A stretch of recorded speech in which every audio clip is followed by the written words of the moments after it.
Chers amis, je suis heureux de m'adresser à vous qui avez l'habitude de participer au pèlerinage à Lourdes, comme hospitaliers, personnes accompagnées, pèlerins des paroisses, sans oublier les jeunes qui êtes chaque année de plus en plus nombreux.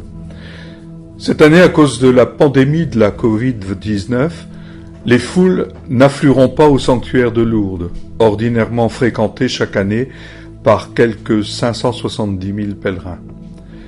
L'annonce de la suppression du pèlerinage diocésain 2020 dans les conditions habituelles était une décision inévitable compte tenu de la situation sanitaire. Pour beaucoup, la déception est grande.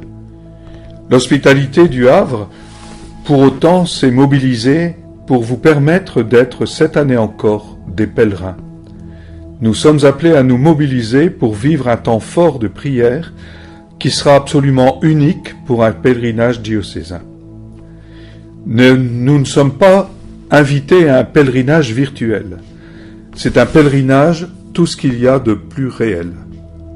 Souvenons-nous que Bernadette, enfermée dans son couvent à Nevers, elle disait « Je vais tous les jours à la grotte en esprit ». C'est ce que nous pourrons faire cette année en rejoignant le centre marial du Havre qui accueillera le pèlerinage pendant toute la période où nous aurions dû être ensemble à Lourdes. Nous y avons accueilli les reliques de Sainte Bernadette durant une semaine. Ce fut un temps fort qui a ancré durablement cet espace marial diocésain dans l'esprit de Lourdes.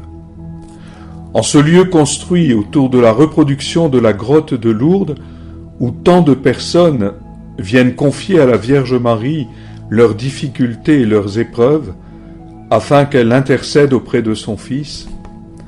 Pour beaucoup, c'est une source de grâce, de consolation et de confiance.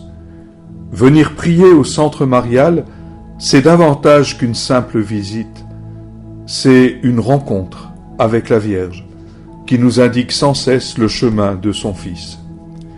Nous sommes donc invités à nous rassembler chaque jour du 26 au 30 août pour porter dans la prière toutes nos intentions, pour nous-mêmes, pour nos familles, pour le diocèse et pour notre monde bouleversé qui cherche à trouver de nouveaux chemins vers la justice et la fraternité.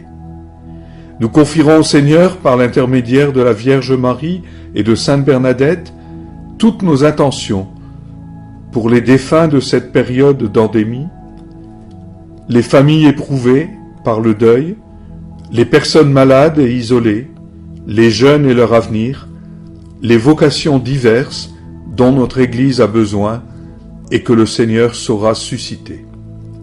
En nous portant les uns les autres dans la prière, nous pourrons retrouver le courage de renforcer le lien avec les plus fragiles et l'audace des disciples missionnaires.